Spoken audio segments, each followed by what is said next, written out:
serving the Republic of the Philippines for more than 75 years.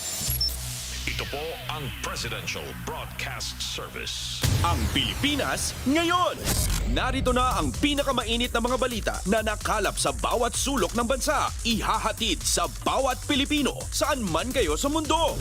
Ang Pilipinas ngayon. Pakinggan ang bawat kaganapan sa bawat lalawigan. Ito ang Pilipinas ngayon.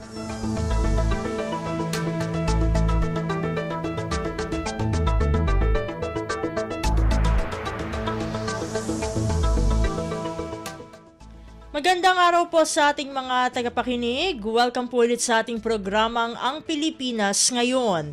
Sa ngalan ni Ven Blones, ito po si Steph Vicente. Samahan niyo po ako sa kabuuan ng ating palatuntunan.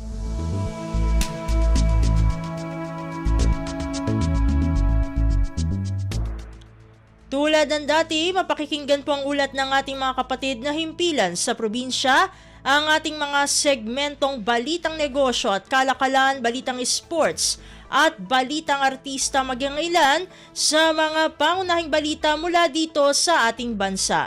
Yan po sa kabuuan ng ating palatuntunan, ang Pilipinas ngayon. Kumpleto, detalyadong balitaan, di papahuli sa mahahalagang kaganapan. Kamustahin ang inang bayan, ang Pilipinas ngayon.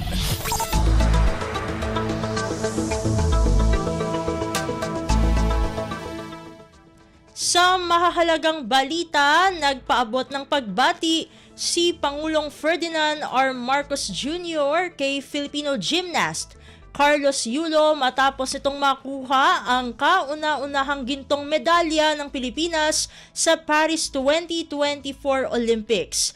Ipinahayag din ni Pangulong Marcos na ipinagmamalaki ng buong bansa si Yulo. Sinabi pa ng punong ehekutibo na kumpiyansa siya na hindi dito nagtatapos ang tagumpay ng Pilipinas. Sa kabilang dako, nagpaabot din ng pagbati kay Yulo si unang ginang Liza Araneta Marcos. Pasada ng mga balita mula sa Pilipinas para sa mga Pilipino saan man sa mundo. Ang Pilipinas ngayon.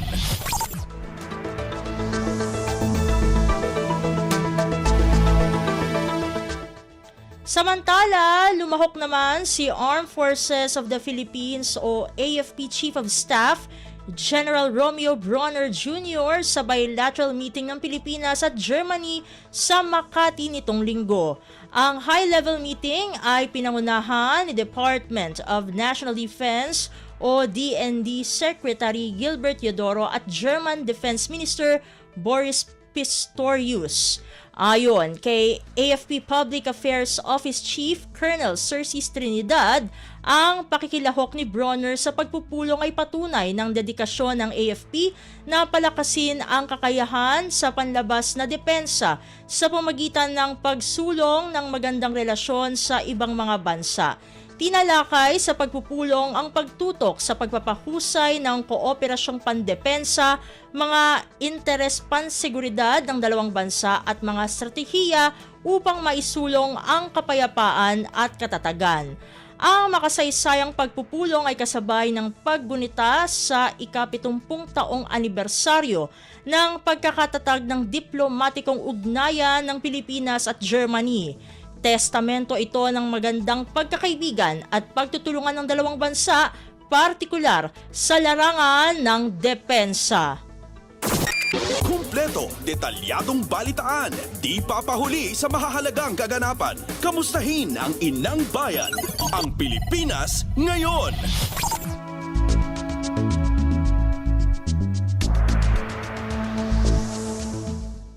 Sa iba pang mga balita, walang indikasyon na nakalabas sa bansa ang suspendidong Bamban Tarlac Mayor na si Alice Guo at mga kasamahan nito na kabilang sa kaso. Sinabi ni Philippine National Police o PNP spokesperson, Police Colonel Jean Fajardo na patuloy ang koordinasyon ng otoridad upang malaman ang kinaroroonan ng nasabing suspendidong alkalde. Nagbabala naman si Fajardo na sino mang magkakanlong at magtatago kay Guo ay mahaharap sa kaukulang kaso. tuloy-tuloy naman yung ating koordinasyon at wala naman po so far based po sa report po ng BID na indication na nakalabas na po ng bansa si Mayor Alice Guo at ang inyong pong kapulisan na hindi naman po tumitigil, and I'm sure on the part of other law enforcement agencies, binavalidate po nila yung mga information na nare-receive din po nila doon sa possible whereabout po ni Mayor Alice Guo at iba pa po niyang kasamahan. Si PNP spokesperson, Police Colonel Jean Fajardo. Pasada ng mga balita mula sa Pilipinas para sa mga Pilipino saan man sa mundo. Ang Pilipinas ngayon.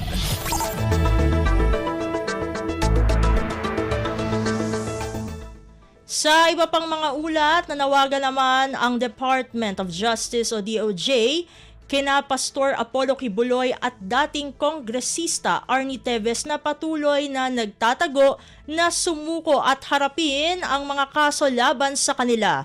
Tiniyak ng pamahalaan ang patas na husgado sa kanilang pagharap sa kaso. Ayon kay DOJ Undersecretary Raul Vasquez, isang patunay na gumagana ang justice system sa bansa sa pamagitan ng nangyari kay dating Senadora Laila De Lima. Sinabi pa ni Vasquez na patuloy ang kanilang pagsisikap na mapaganda ang sistema ng hustisya sa bansa dahil ito ang mandato ng DOJ na nais silang ipamana sa bansa. Samantala, una nang nanawagan si Pangulong Ferdinand R. Marcos Jr. kay Kibuloy na sumuko na at harapin ang mga kaso laban sa kanya. Kumpleto, detalyadong balitaan, di papahuli sa mahahalagang kaganapan. Kamustahin ang inang bayan, ang Pilipinas ngayon.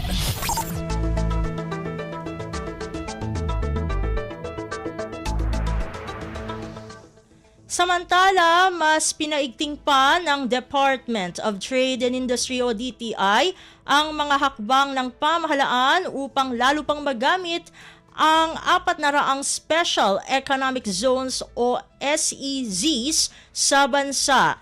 Ayon sa DTI, mapapalakas nito ang ekonomiya, tataas ang kita at lilikha ng mas maraming trabaho. Ayon kay DTI Acting Secretary Cristina Aldeguer Roque, ginagawa ng gobyerno ang lahat ng paraan para kumita at magkatrabaho ang mga Pilipino. Ang SEZs ay mga piling lugar na may potensyal na maging agro-industrial, commercial, banking, investment at financial hubs. Nakikipag-ugnayan din ang DTI sa iba pang tanggapan ng pamahalaan kaugnay sa exports at foreign investments. Pasada ng mga balita mula sa Pilipinas para sa mga Pilipino saan man sa mundo. Ang Pilipinas ngayon.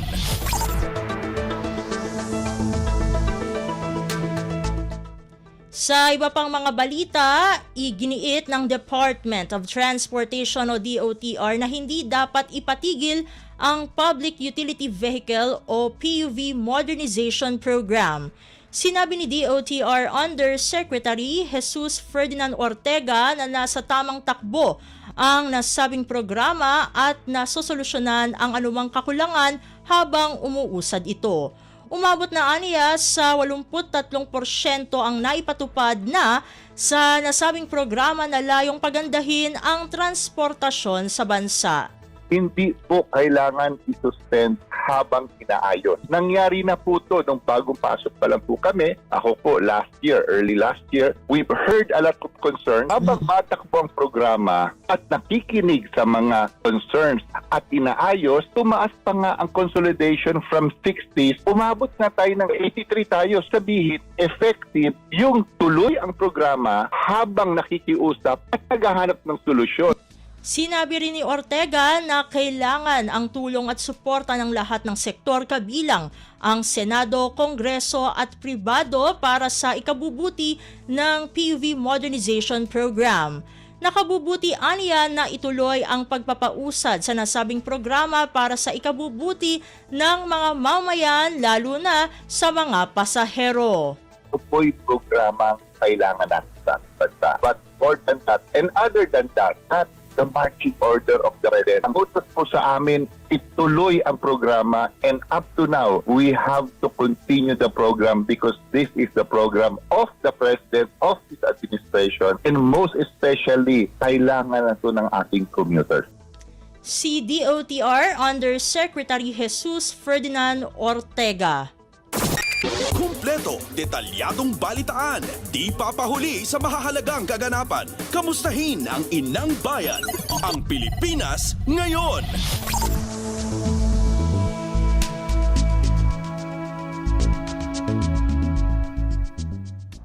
Samantala, Agriculture Secretary Francisco P. Tiu Laurel Jr.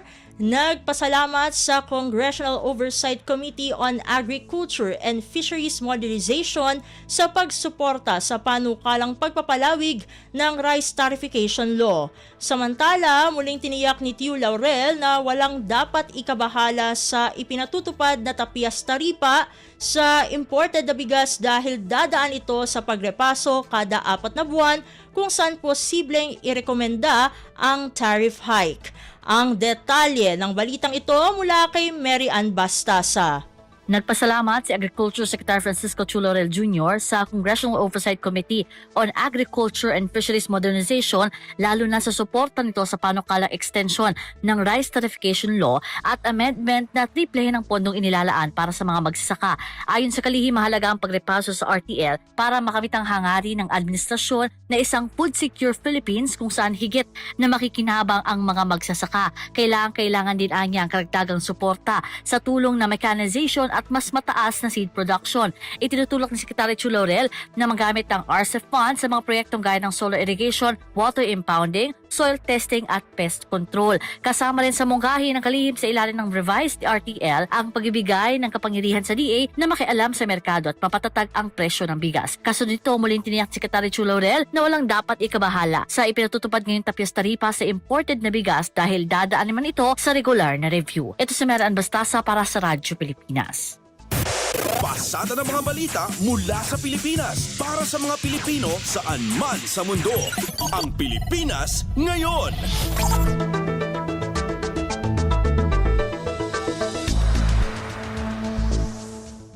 Sa iba pang mga balita, ligtas ang mga Pilipino sa Bangladesh. Ito ang pagtitiyak ni Department of Migrant Workers Secretary Hans Leo Kakdak at sinabing prioridad ng DMW ang kaligtasan at kapakanan ng mga Pilipinong nasa mga bansang may kaguluhan. Ayon kay Kakdak, ligtas at nasa maayos na kalagayan ang halos 700 Pilipino sa Bangladesh. Aniya, karamihan sa mga overseas Filipino worker o OFW sa Bangladesh ay skilled workers at nasa sektor ng technical, hotel at hospitality. Sinabi pa ni Kakdak na walang mga Pilipinong nagtatrabaho sa Bangladesh ang interesadong umuwi sa Pilipinas sa kabila ng nangyayaring kaguluhan doon. Kumpleto, detalyadong balitaan, di papahuli sa mahahalagang kaganapan. Kamustahin ang inang bayan, ang Pilipinas ngayon.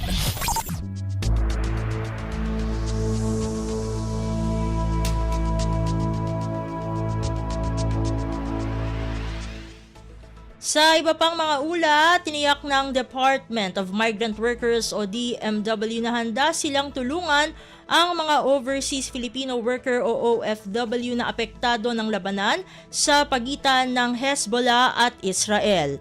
Ayon kay DMW Secretary Hans Leo Kakdak, inatasan sila ni Pangulong Ferdinand R. Marcos Jr. na asikasuhin ang libreng repatriation at pagkain ng mga OFW hanggang makabalik ang mga ito sa bansa. Sinabi ni Kakdak na nagpapatuloy sa pagbabantay ang ahensya sa sitwasyon ng mga Pilipino sa nasabing rehiyon na nagkakaroon ng kaguluhan. Nakikipag-ugnayan din aniya ang DMW sa Embahada ng Pilipinas sa Beirut at Tel Aviv. Samantala, nasa 18 OFWs na ang nakauwi sa Pilipinas mula sa Lebanon noong 1 linggo. Pasada ng mga balita mula sa Pilipinas para sa mga Pilipino saan man sa mundo. Ang Pilipinas ngayon.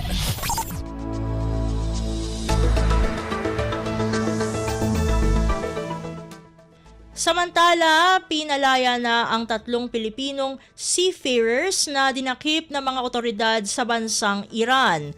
Ayon sa Department of Migrant Workers o DMW, nakauwi na sa kanilang mga tahanan ang 3 Pilipino. Inanunsyo ni DMW Secretary Hans Leo Kakdak na nakauwi na noong Huwebes ang natirang 3 Pilipino mula sa mga dinakip ng Iranian Revolutionary Guards sa Strait of Hormuz. Hinuli ng mga otoridad ng Iran ang barkong MSC Aris noong Abril 13 habang tumatawid sa Strait of Hormuz malapit sa Gulf of Oman. Kabilang sa 25 crew ang 4 na Pilipino at nauna nang pinalaya ang isang Pilipino noong buwan ng Mayo. Kumpleto, detalyadong balitaan, di papahuli sa mahahalagang kaganapan. Kamustahin ang inang bayan, ang Pilipinas ngayon.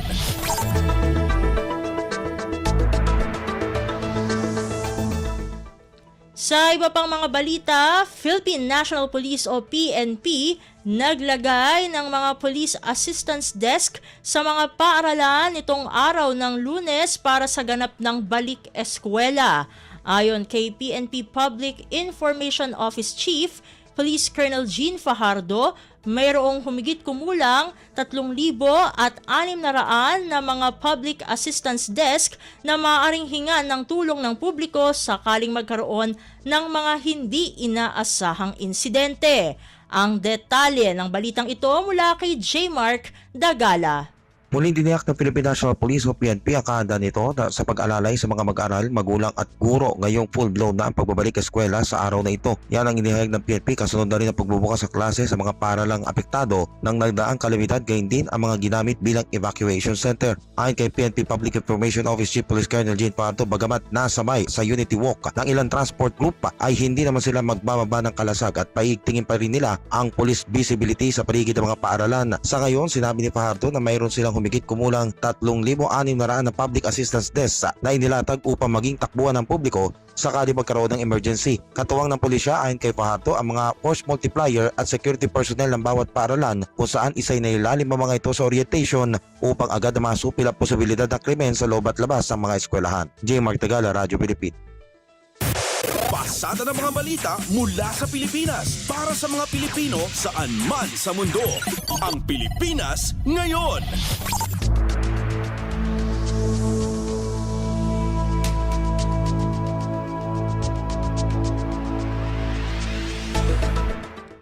Samantala, House Speaker Martin Romualdez tiniyak na paglalaanan ng pondo ang pagpapatayo at pagsasaayos ng barracks ng mga sundalo. Ito ang naging pahayag ni Romualdez kasunod ng pagharap sa mga sundalo ng 11th Infantry Division ng Philippine Army sa Camp Teodulfo Bautista sa Busbus Village, Jolo, Sulu noong Huwebes. Ang detalye ng balitang ito mula kay Kathleen Forbes. Siniguro ni House Speaker Martin Romualdez sa paglalaanan ng pondo ang pagpapatayo at pagsasaayos ng mga barracks ng mga sundalo. Ginawa ng House Leader ang pahayag kasunod ng kanyang pagharap sa mga sundalo ng 11th Infantry Division ng Philippine Army sa Camp Teodulfo Bautista sa Busbus Village, Jolo, Sulu noong Huwebes. Sabi ni Romualdez, titiyakin nila na maisasama sa 2025 national budget ang pampondo para dito. Kinilala at pinuri rin ng House Speaker na honorary member ng PMA Sambisig Class of 1991 ang pagdepensa ng ating kasunduhan sa demokrasya at soberanya ng bansa mula sa panloob at panlabas na banta. Kaya naman marapat lang natutukan anya ang kanilang kapakanan at siguruhin may komportable silang housing quarters. Dagdag pa niya na kung hindi dahil sa pagpapanatili nila ng kapayapaan ay hindi rin magkakaroon ng pag-unlad sa Pilipinas. Sa September 9, nakatakdang sumalang sa budget briefing ang Department of National Defense na siyang nakakasakop sa Philippine Army. Ito si Kathleen Forbes para sa Radyo Pilipinas. Kumpleto, detalyadong balitaan, di papahuli sa mahahalagang kaganapan. Kamustahin ang inang bayan, ang Pilipinas ngayon.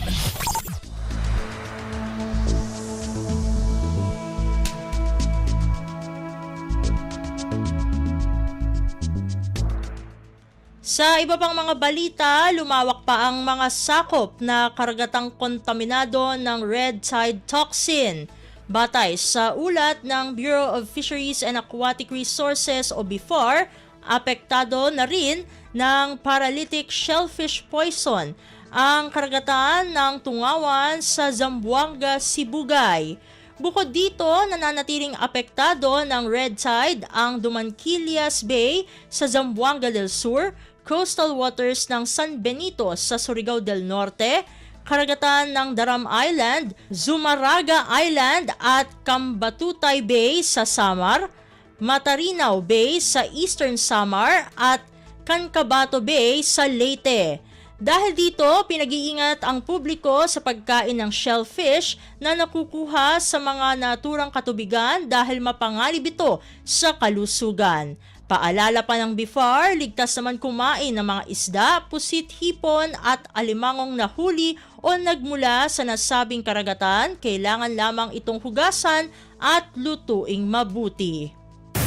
Pasada ng mga balita mula sa Pilipinas para sa mga Pilipino saan man sa mundo. Ang Pilipinas ngayon.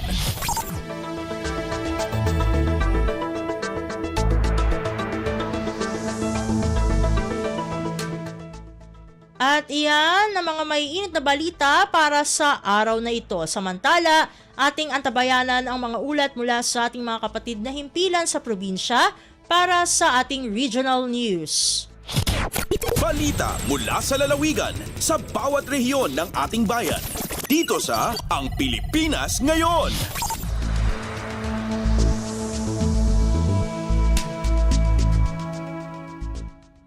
Narito na ang bugso ng ating mga regional news. Dumako muna tayo sa rehiyon ng Luzon. Kampanya laban sa malnutrisyon sa mga paaralan sa Lambak, Cagayan, mas paigtingin pa ayon sa Department of Health. Narito ang buong balita na ihahatid sa atin ni April Racho mula sa Tugigaraw.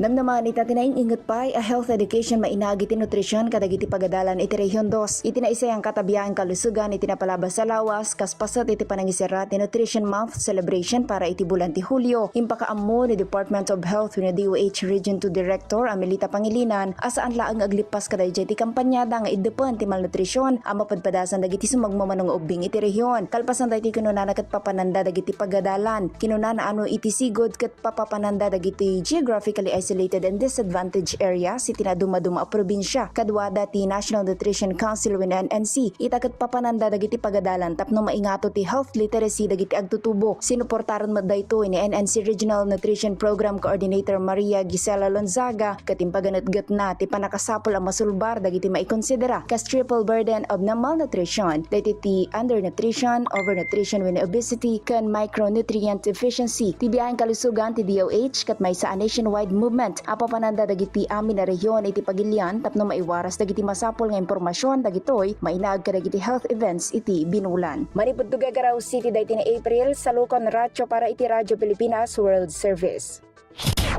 Balita mula sa lalawigan sa bawat rehiyon ng ating bayan. Dito sa Ang Pilipinas Ngayon.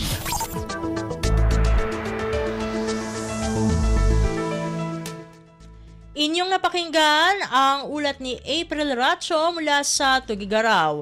Dakuin naman natin ang Baguio City bilang ng krimen sa naturang lungsod bumaba sa unang semestre ng 2024. Ang kabuang ulat, ihahatid naman sa atin ni Jong Munar. Bimaba ti bilang dagiti krimen analista iti Baguio City Police Office iti muna nga inna mabulan itangatawen. Sigon ti datos ti BCPO dumanon lang iti talagosot inang nga pula kadua ti bilang dagiti krimen analista sa nga pula kat walo na bababang iti talagosot ken na 80 analista iti napanatawen nga 2023. Manipod tinasaw nga bilang duwagasot 20 iti naresolba amang bukel iti 60.78% a crime solution efficiency. Sigon kani Police Lieutenant Colonel Alan Season, Chief of BCPO Plans and Programs Unit, nang ipatong palda iti nagduduma nga interbensyon tapno mapasaya ti crime solution na gitoy, partikular iti panagtada iti koordinasyon ti City Prosecutor's Office ken dadumapay a korte para iti naparparta nga panakaruwar dagiti arrest warrants kontra kadagiti aglabsing. Malaksid ti dayta ng bukal matlangan ti BCPO ti Special Tracker Teams amar-aramat tapno mamonitor iti panakaruwar dagiti arrest warrants ken ti lokasyon dagiti naglabsing para iti panakakamag dagitoy kastamatan kapulisan anabukal iti oplan pagtugis para ti manhunt operation. Manipod iti Radyo Pilipinas Baguio, Jong Munar, nangipadamag para ti Radyo Pilipinas World Service. Balita mula sa lalawigan sa bawat rehiyon ng ating bayan. Dito sa Ang Pilipinas Ngayon.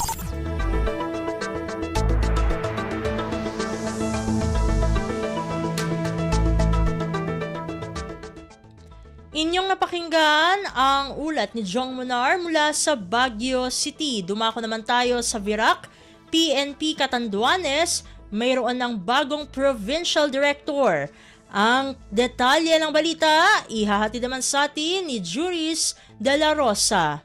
Formal nang nagtukaw sa pwesto kay ning Agosto 1 ang bagong Provincial Director kan Catanduanes Police Provincial Office na si Police Colonel Edward Quijano hali sa Lucena City.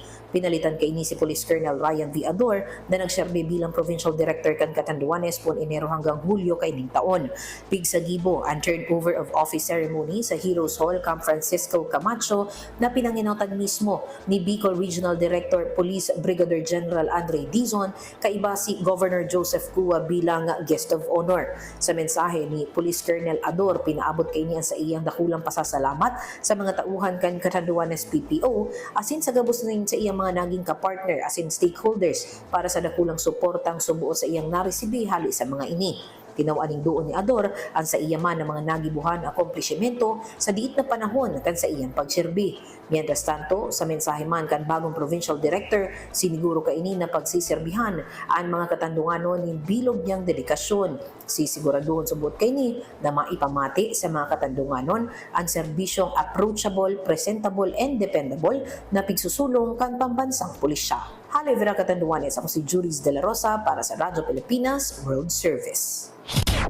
Balita mula sa lalawigan sa bawat rehiyon ng ating bayan. Dito sa Ang Pilipinas Ngayon.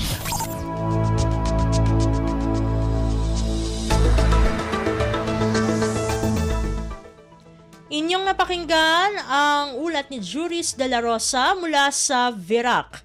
Pumunta naman tayo sa rehiyon ng Kabisayaan, 522 residente ng Talisay City, Cebu, nagtapos sa TESDA Scholarship sa City-Owned Training Center. Pakinggan ang kabuang ulat na ihahatid naman sa atin ni Jessa Agua Ilanan mula sa Cebu.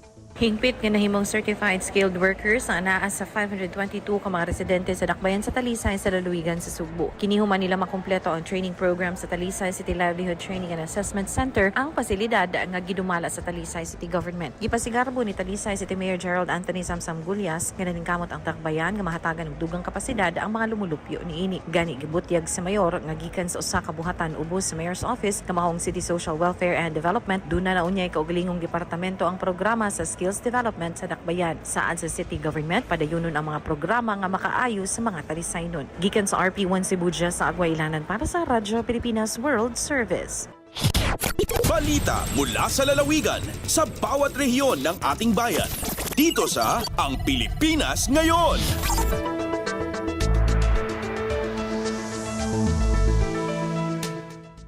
Inyong napakinggan ang ulat ni Jessa Agua Ilanan mula sa Cebu. Puntahan naman natin ang Iloilo.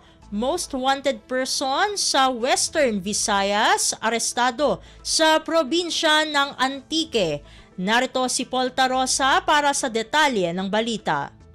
Arestado sang kapulisan ang most wanted person sa Western Visayas sa Barangay Takas, Banwas sang Valderrama, probinsya sang Antique. Ang suspect ginkilala nga si alias Ronald, 40 anyos kag residente sang nasambit nga barangay si Ronald. May warrant of arrest sa kaso nga murder kag wala sang piyansa nga ginrekomenda para sa temporaryo nga kahilwayan. Sa pagkaaresto sa most wanted person, gindayaw ni Police Regional Office 6 Director Brigadier General Jack Wangki ang kapulisan sang Criminal Investigation and Detection Group Antique Field Unit kag Valderrama Municipal Police Station sa madinalag-on nga operasyon. Sa karon nagapadayon ng mabaskog nga kampanya sang Police Regional Office 6 agod masikop ang mga wanted persons sa Western Visayas. Mula sa Radyo Pilipinas Iloilo, ito si Paul Tarosa para sa Radyo Pilipinas World Service. Balita mula sa lalawigan sa bawat rehiyon ng ating bayan. Dito sa Ang Pilipinas Ngayon.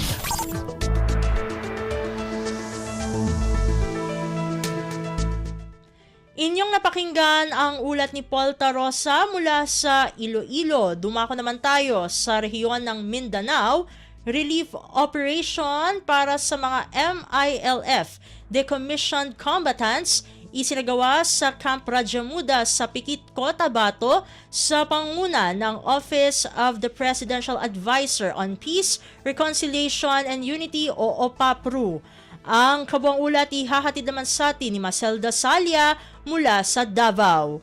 Malampuson nga gipahigayon ang Inter-Cabinet Cluster Mechanism and Normalization o ICCMN Relief Operation atong adlong Huwebes, Agosto 1 ning tuiga sa Camp Rajamuda, lungsod sa Pikit, probinsya sa Cotabato sa pagpanguna sa Office of the Presidential Advisor on Peace, Reconciliation and Unity o OPAPRU sa pakigalayon sa Department of Social Welfare and Development ko DSWD. Natunol ang relief assistance ngadto sa mga Moro Islamic Liberation Front kun MILF decommissioned combatants ug mga sakop sa ilang komunidad nga grabing naapektuhan sa pagbaha hatod sa habagat ug LPA ni atong milabayng bulan. Ang maong relief operation kabahin sa ICCMN Caravan ala sa mga government acknowledged MILF camps sa Cotabato Province, Lanao del Norte, Lanao del Sur ug Maguindanao del Sur. Ang ICCMN Caravan usa ka testamento sa paghiusa sa mga ahensya sa gobyerno, Bangsamoro Autonomous Region and Muslim Mindanao kon BAR Ministries, local government ug international partners din tumong nga mapatasan ang kalidad sa kinabuhi o sa panginabuhian sa Bangsamoro people, labi na ug pakusgan pa ang Bangsamoro peace process. Mula rito sa Radyo Pilipinas, Davao, Maselma Mondasalya para sa Radyo Pilipinas World Service. Balita mula sa lalawigan sa bawat rehiyon ng ating bayan. Dito sa Ang Pilipinas Ngayon.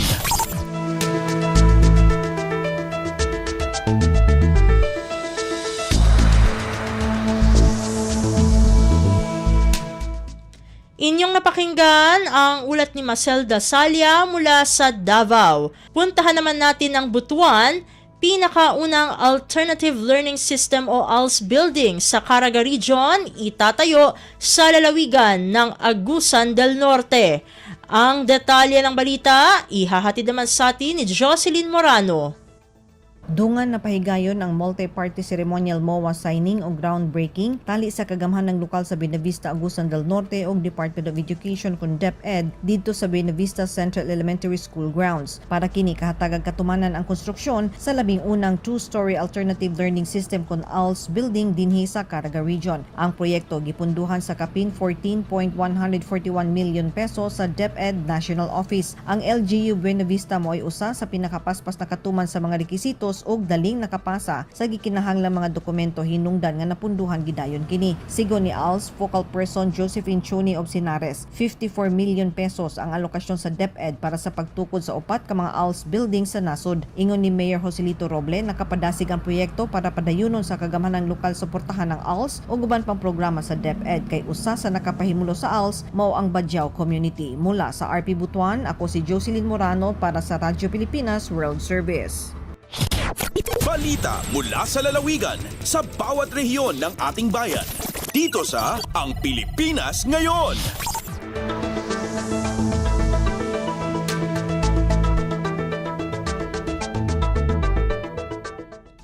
At inyong napakinggan ang ulat ni Jocelyn Morano mula sa Butuan.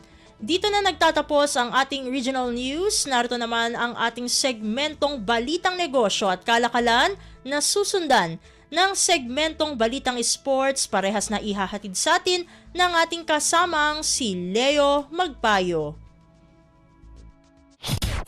Lagay ng ekonomiya, kalakalan, negosyo at iba pa. Atin ang alamin dito sa Ang Pilipinas Ngayon. Magandang araw, narito na po ang Balitang Business. Bagaman inaasahan ang posibleng mas mataas ang July inflation sa target range ng economic managers, nagpahiwatig si Bangko Sentral ng Pilipinas o BSP Governor Eli Remolona Jr.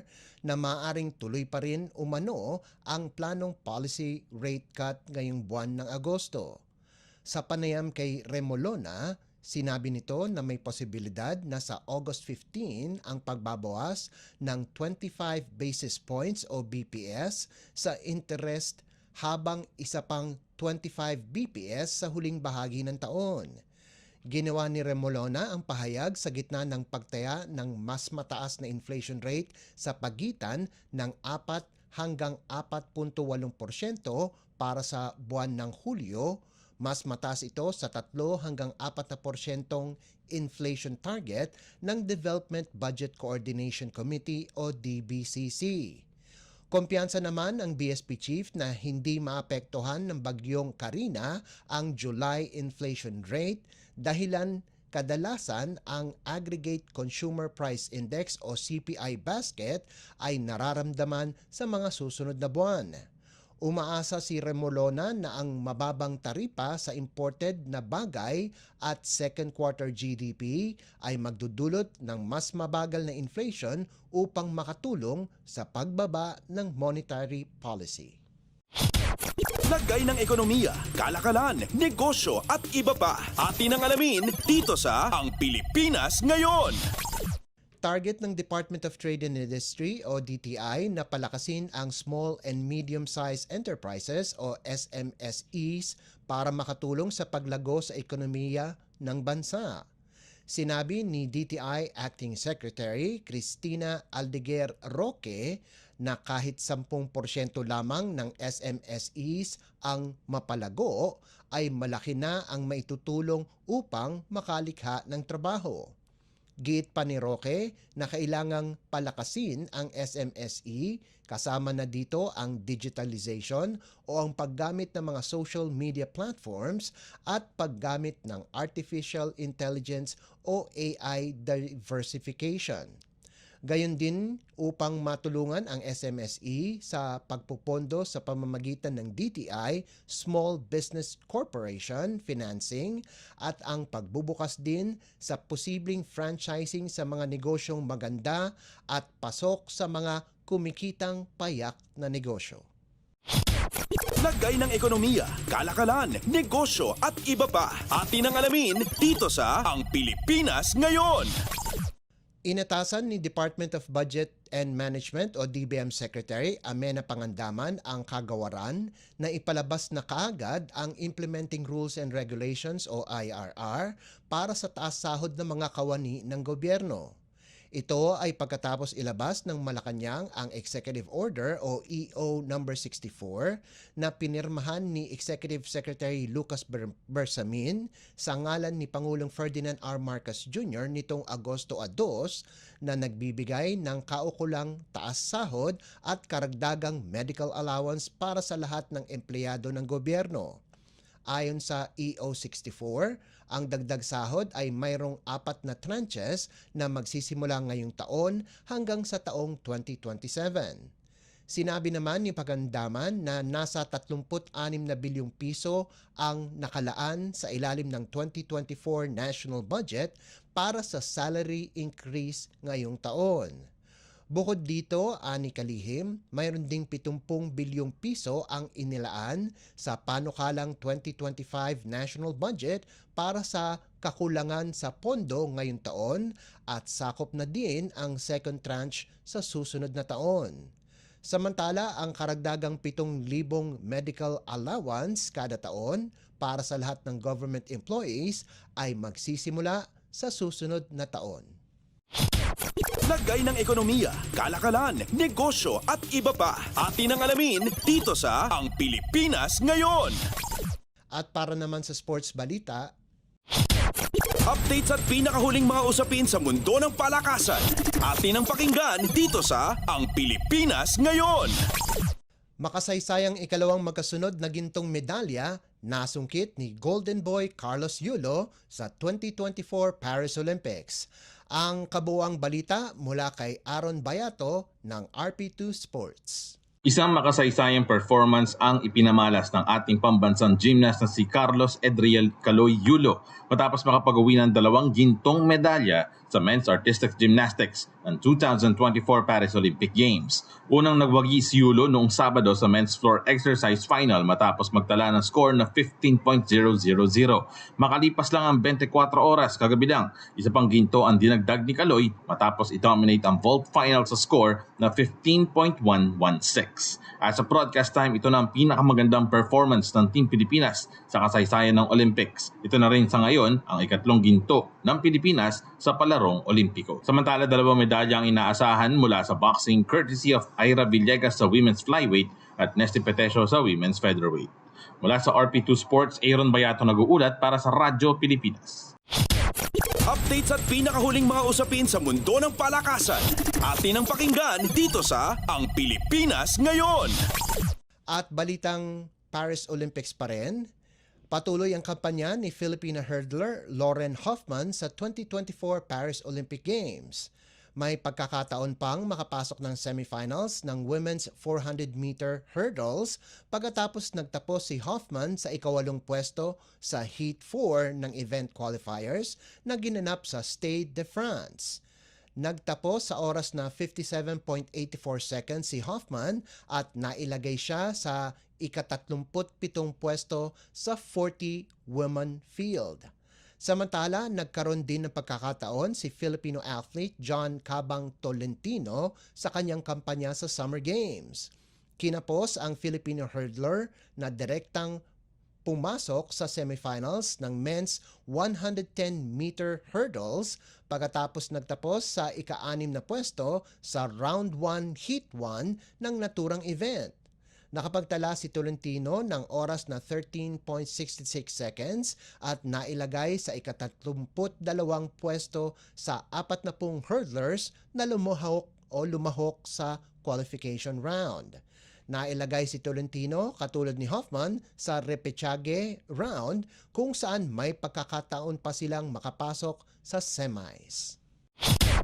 Updates at pinakahuling mga usapin sa mundo ng palakasan. Atin ang pakinggan dito sa Ang Pilipinas Ngayon. Nakatungtong sa entablado ang Alas Pilipinas sa Leg 1 ng 2024 Southeast Asian o CV League pagkatapos ang 4 na set na panalo laban sa Indonesia sa larong ginanap sa Vin Phuc, Vietnam. Bumangon ang Pilipinas mula sa pagkatalo sa second set para kunin ang 25-23, 15-25, 25-23 at 25-21 panalo para makuha ang bronze medal.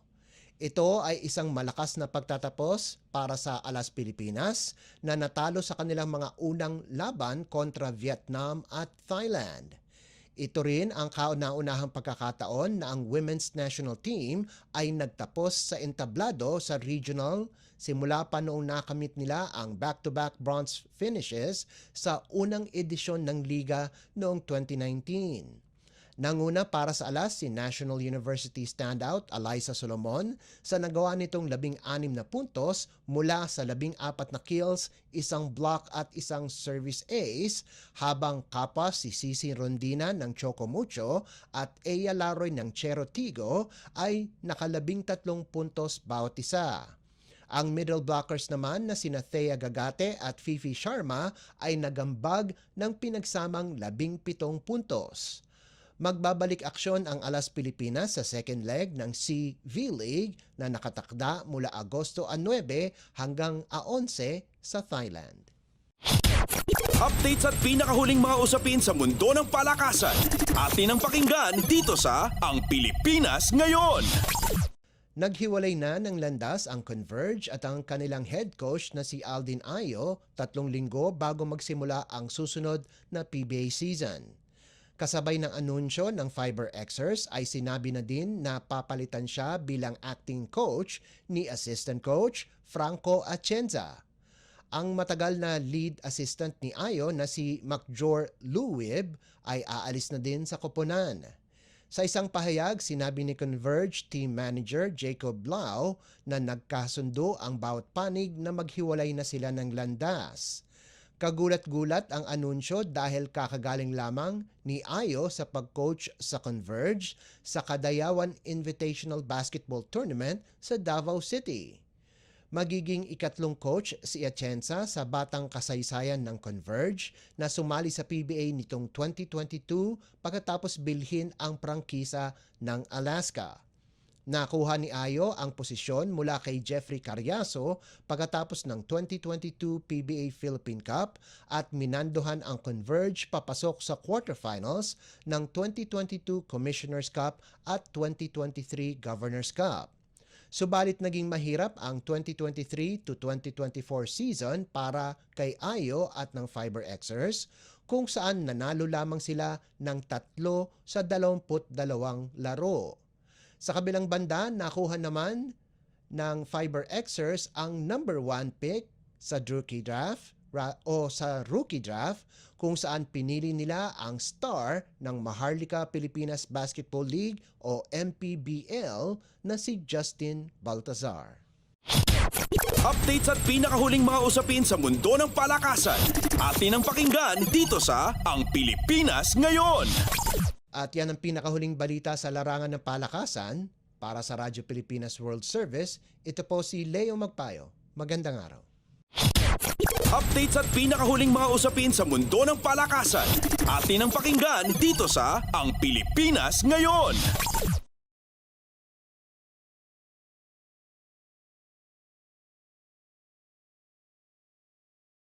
Maraming salamat Leo para sa ating mga segmentong Balitang Negosyo at Kalakalan at Balitang Sports.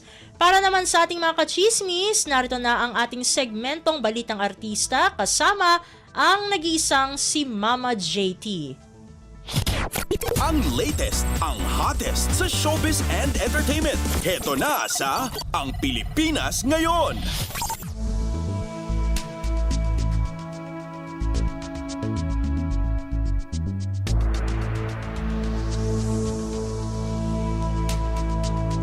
Magandang araw sa ating mga chismoso at chismosang nag-aabang ng mga trending na balita sa mundo ng showbiz. Ito na ang ratsyada ng mga chika.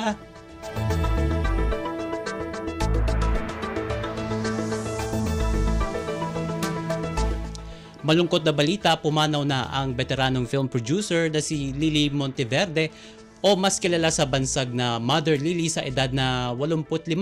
Kinumpirma ito ng anak ni Mother Lily na si Godwin ang pagyaon ng kanyang ina nitong linggo, Agosto 4. Sa statement na ibinahagi ng pamilya Monteverde sa pamamagitan ng social media accounts ng Regal Entertainment, pumanaw ito kapiling ang kanyang mga anak at mga apo.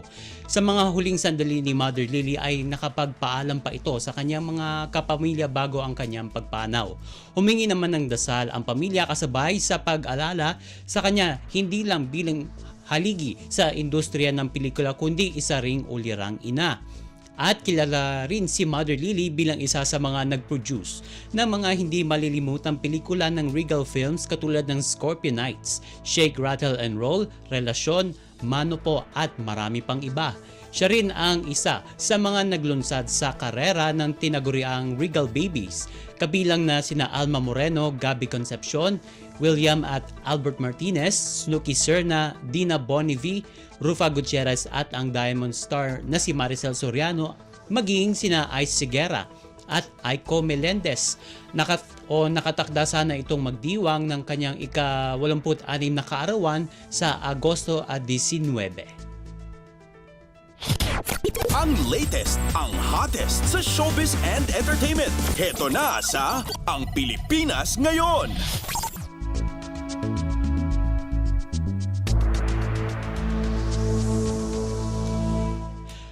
Kaugnay ng tampok nating balita ay dagsana ang nagpapaabot ng kanilang pakikiramay sa pamilya at mensahe ng pamamaalam para kay Mother Lily na pumanaw nitong linggo, Agosto 4. Isa sa kanila ay ang original Regal Babies na sina Aiko Melendez at Ice Seguera. Inalala ni Aiko Melendez ang kanyang naging samahan nila ni Mother Lily at ang huling proyektong ginampanan niya ay ang Mano Po. Ayon kay Aiko, si Mother Lily ang nag-request na pangalanan ng karakter ni Aiko sa pelikula bilang si Lily Chua.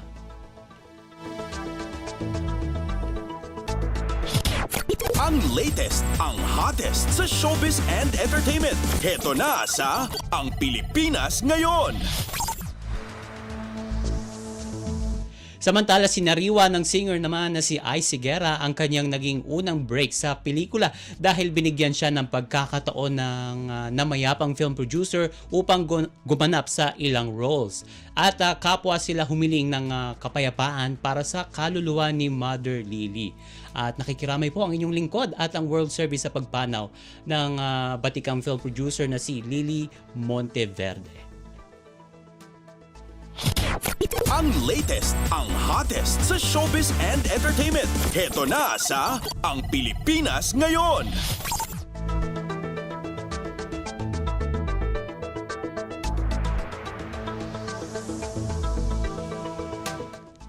At sa uli nating chika for today, umaasa ang bida at direktor ng FPJ's Batang Quiapo na si Coco Martin na makakatrabaho niyang muli ang celebrity vlogger na si Ivana Alawi. Si Coco Martin na mismo ang nagpatunay na walang attitude problem si Ivana habang ito ay bumibida sa hit teleserye ng ABS-CBN. Ikinalungkot pa nito ang pagkawala ni Ivana sa kanilang teleserye dahil alam niyang minahal na ng manonood ang kanilang tambalan. Matatanda na naging mainit ang usapin patungkol kay Ivana o kaya raw pinatay na ang karakter ng celebrity vlogger sa Batang Quiapo ay dahil tila na bad trip na sa kanya ang production team dahil sa kanyang attitude problem.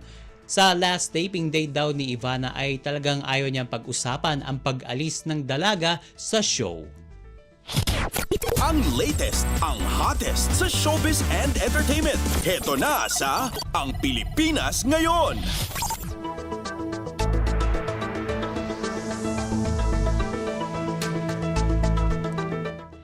At wala na tayong sapat na oras para sa ating balitang artista. Maraming salamat mga ka-chismis sa pagkinig sa aking mga chika for today. Ako po si Mama JT para sa Radyo Pilipinas World Service. Ang latest, ang hottest sa showbiz and entertainment. Heto na sa Ang Pilipinas Ngayon.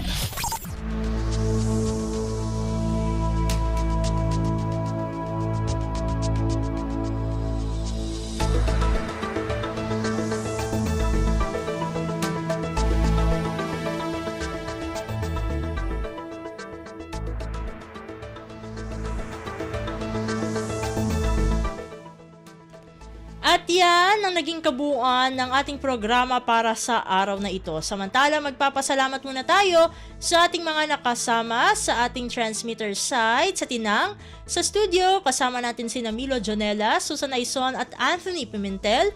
Pinasasalamatan din natin ang ating executive producer para sa araw na ito na si Jerome Toledo. Salamat din sa mga naghatid ng mga ulat mula sa Kamaynilaan at mga probinsya, pati na rin ang naghatid sa atin ng mga segmentong Balitang Negosyo at Kalakalan at Balitang Sports na si Leo Magpayo at ng segmentong Balitang Artista na si Mama JT. At syempre maraming salamat sa ating station manager na si Mr. Ray Sampang.